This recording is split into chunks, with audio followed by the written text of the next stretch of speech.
success din ng Shake, Rattle, and Roll Evil Origins last MMFF. What do you want to say, Sir Kate? Well, first of all, thank you for joining us this afternoon, and to all the fans that continue to buy tickets and go to the movies and make an effort. Thank you so much for your support. We're very excited to share more about Project Baby coming out June 10th. This is a very, very special project that touches on topics that are very close to our hearts, while at the same time still being funny, light, and enjoyable. And of course, Direk Eric Quezon! Hi, magandang hapon sa inyong lahat. Thank you for joining us this afternoon. Well, of course, nakita niyo naman na ang title namin ay Project Baby. So, I think it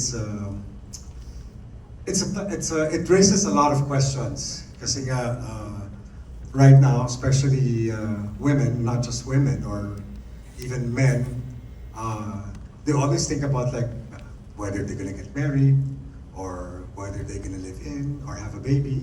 May mga questions na ganun. So, it may seem tough na yung topic mo medyo parang mahirap isipin.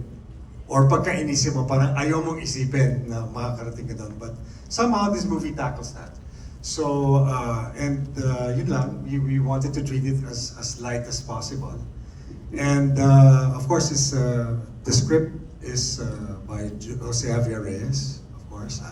I've done movies with him before, like My Two Mommies, also with Regal, and a lot of television scripts that I've done with him.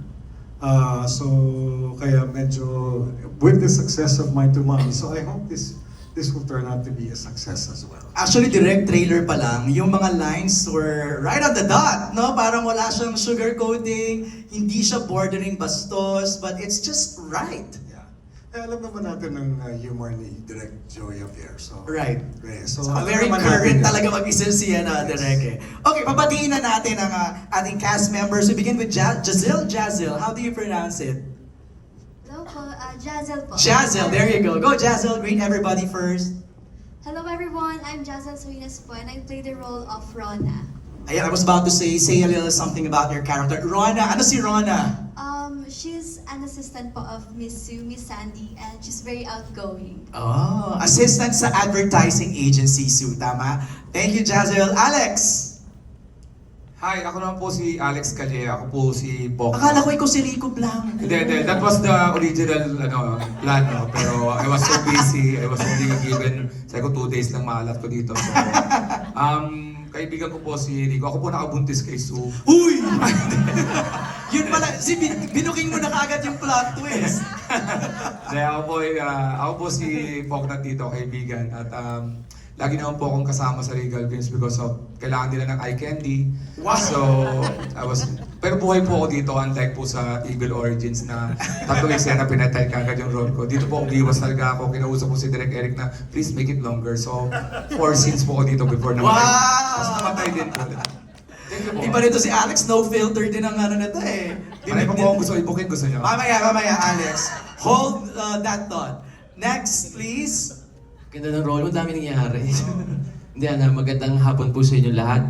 My name is Yasser Marta at dito po I play the role of Elfren na mabuting kaibigan ni Miko. Yun po. So ikaw mabuti, siya hindi mabuti? Ayoko sabihin sila na lang mag-decide. Medyo ganyan. Thank you, Yasser. Maraming salamat. Hello po, ako po si Charut at ako po dito ay si Dr. Rachel. Opo, doktora po siya. At kaibigan din po ako ni Sodita. Pero ikaw din ba yung nag-a-advise? Kasi para Project Baby, parang nga gano'n. po. Doktor, OB ka ba dito? Oo! Ayun! Very professional po ako dito. Okay. Iba po sa mga online ko po. Pero bakit Charot yung name mo? Charot, hindi Charot. Pinaiksi lang po yun na Charlie's Root. Ayan. Kaya pala Charot. Opo. Thank you, Charot. Tan? Yes, good afternoon everyone. I am Tan Perez and I'm playing the role of Charlie. So, si Charlie po is the husband of Dr. Cielo. And yun, medyo frank and clueless but yeah, professional din, kagaya niya. Thank you very much. Next, on that end, we have Ara. Hello, magandang hapon po sa inyong lahat. Ako po si Ara San Agustin and ako po dito si Karen Domingo. Kaibigan po ni Sue sa side ni Sandy. Tapos asawa ko dito si Elfriend, si Yasser. Isa siya dun sa mga medyo level-headed friends ni Sandy. Noong una, nagda-doubt sa mga desisyon niya pero very supportive din naman. So very objective ka dito, Ara. Yung mga payo mo, yung mga advice mo. Parang may mga pinag-iisipan niya rin yung mga desisyon ni Sandy ko. Tama ba to? Pero at the end, syempre, as a friend, supportive pa rin. Tama. Matt? Hello po, magandang hapon sa inyo lahat. Ako po si Matt Lozano. At ang role ko po dito, si George. Ang ang pinaka-pasyonista at pinaka-magandang kaibigan ni Miss. Pinaka-pretty. Ako lang naman yung umu-okray sa best friend ko. May narinig ako mga side comments dito pero baka spoiler kasi. Bubukinin ko ba? May mga narinig ako spoiler dito. Side... Becky po siya doon. Ayun. So ang pangalan niya ulit ay? Georgina. George sa umaga. Georgina sa gabi. Thank you, Matt. Maraming salamat. And of course, our lead stars! Rico and Sue. Go ahead, Rico. Hello, magandang hapon po. Thank you everyone for joining us today. I'm Rico Blanco and in this movie I play Migo Andrade. And he is actually an artist at siya yung bali magiging co-producer dito sa project na naisip ni Miss Sandy. Ikaw ba ang nag-paint itong mga magagandang paintings dito dahil ikaw ang artist? Meron po kaming art. Meron kaming gumawa. Ito talaga eh. Pero Props po namin sa set yan.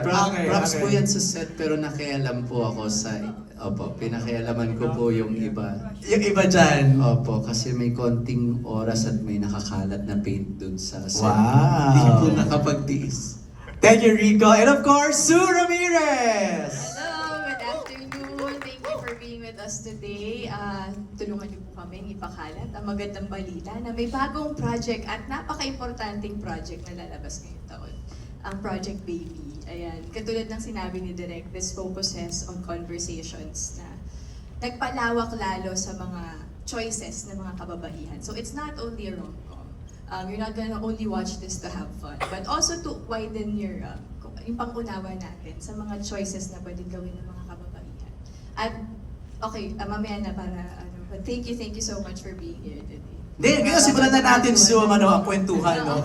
I'm so proud of Sue because she's been accepting roles and stories na medyo out of the box. What was the last movie yung parang Flower? Girl. There you go. Diba, nawala si Pucci. Ngayon naman gusto mag- That was a crazy movie. That was a crazy movie. And this one naman, I'm pretty sure this will spark conversations. It will. Actually, ang dami na nga rin nagtatanong sa akin kung ano bang opinions ko talaga about it.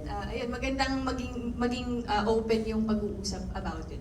Okay. Kasi parang hindi talaga lahat open dun sa mga choices na ginagawa ng mga modern women. Okay. So this is the movie, I think. And daming nagko-comment actually on Instagram or online na parang this is something na I want to do. Parang, wow, nasa 30s din ako. Parang ito yung gusto kong buhay. Di ko kailangan siguro ng partner. Pero parang feeling ko buo na ako pag meron akong anak.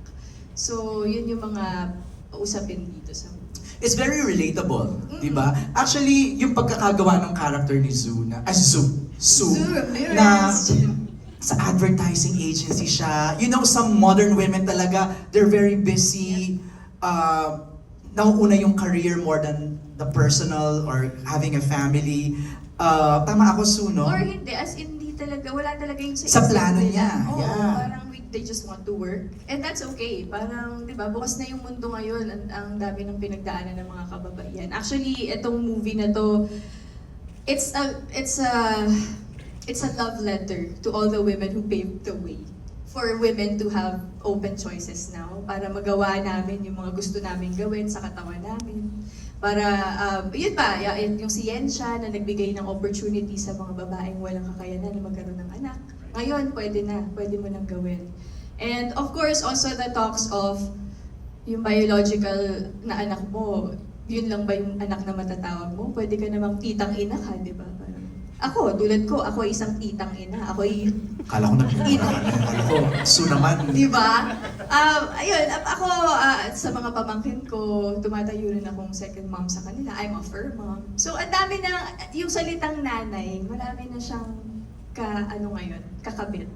Actually, hindi lang sa babae, pati yung lalaki din, pati LGBT, di ba? You know, ang dami ng pagbabago, di ba? Direk, how did you prepare for, telling the story of Project Baby? Ano bang mga initial It preparations? took a long time. No? It took like probably more than a year bago na Ay, totoo, last year ba? Sagawa. Yeah. Oh, wow. So we were planning this, kinausap namin si Sue last year pa eh. Okay. Oh, So, tapos, Direk, nauna ang kwento. Oh yes. Okay. Una kasi may script na talaga. Okay. That's why I called Direk Joey. Sabi ko, Direk, do you have a project that's there somewhere? And then he said, oh, I have this. But gusto ko tong pelikula na to, kaya you better take care of it.